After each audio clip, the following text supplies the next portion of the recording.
कृष्ण यजुर्वेद परंपरा से चैंट कर रहे हैं रुद्र पाठ। हम शुक्ल यजुर्वेद माध्यान्दिनी शाखा जो नॉर्थ में चलता है, हमारा वो पद्धति है। इसका महत्व, इस यज्ञ के दर्शन करने से ही समस्त मनोकामना पूर्ण होता है। यज्ञ करने से क्या होता है? यज्ञ से आत्मा का डायरेक्ट कनेक्शन परमात्मा से होता है।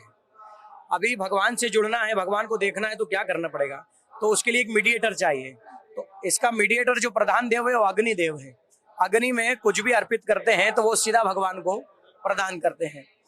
यज्ञ क्यों करना चाहिए? तो शास्त्रों का ऐसा कथन है कि जिस प्रकार से हम भोजन करते हैं, हमारा बॉडी के लिए करते हैं ना, खाना खाते हैं, देवताओं का जी जी महाकाल महाकाय महाकाल जगतपते महाकाल महायोगिना महाकाल नमोस्तुते। हम उज्जैनी के प्रधान तीर्थ पुरोहित होने के नाते यहाँ पर बसवेश्वर गायार्य पंडित राघवेंद्र उपाध्याय जी हैं और पूरा टेम्पल का ट्रस्ट लोग जो है हमें इनवाइट करते हैं। आज आपने दर्शन किया, ये महारुद्र यज्ञ हुआ। महारुद्र यज्ञ की दो प्रक्रियाएं हैं, एक अभिषेकात्मक होता है और एक हवनात्मक होता है। तो यहाँ पर दोनों ही प्रक्रिया से संपादित हुआ है। अभी हमने जो है हवनात्मक होम पूर्ण किया। अभी आप पाठ सुन रहे हैं, ये 131 ब्राह्मण्स एक साथ बैठ करके कृष्ण यजुर्वेद परंपरा से चैंट कर रहे हैं रुद्र पाठ। हम शुक्ल यजुर्वेद माध्यान्दिनी शाखा जो नॉर्थ में चलता है, हमारा वो पद्धति है। इसका महत्व, इस यज्ञ के दर्शन करने से ही समस्त मनोकामना पूर्ण होता है। यज्ञ करने से क्या होता है? यज्ञ से आत्मा का डायरेक्ट कनेक्शन परमात्मा से होता है।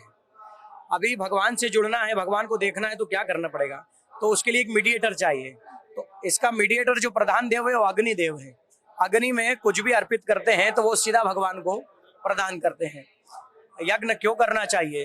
तो शास्त्रों का ऐसा कथन है कि जिस प्रकार से हम भोजन करते हैं, हमारा बॉडी के लिए करते हैं ना, खाना खाते हैं, देवताओं का जो आहार है वो आहुति है, वो यज्ञ है। कलयुग में तो भजन के माध्यम से ही भगवान की उपासना की जाती है, परंतु हमारी जो आर्यवाचन संस्कृति की वैदिक परंपरा है, इस वैदिक परंपरा से निर्वाहन आज भी चला आ रहा है। चाहे वो सतयुग में हो, द्वापर में हो, त्रेता में हो, चाहे वो आज कलयुग में हो। तो ये वही परंपरा को लेकर के भगवान आज महारुद्र का, महाकालेश्वर के निमित्त ये बड़ा ही दिव्य यज्ञ संपन्न हुआ है, जिसके दर्शन करने से भी मनोकामना पूर्ण होती है। भगवान महाकाल प्रसन्न होते हैं, भगवान रुद्र प्रसन्न होते हैं, और संपूर्ण संसार में ऐसी कोई चीज नहीं जो वो नहीं दे सकते। वे सब कुछ प्रदान करते हैं, सारी मनोकामना पूर्ण करते हैं। ऐसे महाकाल का यज्ञ भारत में होना आवश्यक है। राष्ट्र का कल्याण होना है, विश्व का कल्याण होना है। हमारा भारत विश्व गुरु है। विश्व गुरु, अगर भारत में हम यज्ञ करेंगे तो पूरा विश्व का रक्षा होगा। चाहे वो अमेरिका का हो, चाहे वो अफ्रीका का हो, चाहे इंग्लैंड का हो, उधर के लोगों का भी रक्षा होगा। जितना आपदा आ रही है उन सब आपदा की रक्षा के लिए, जन कल्याणार्थ और विश्व का कल्याणार्थ, सनातन संस्कृति की रक्षा के लिए आज ये महारुद्र यज्ञ किया गया है। न्यूज़ फर्स्ट, निर्भीतिಯಿಂದ ನಿಮ್ಮ ಪರವಾಗಿ।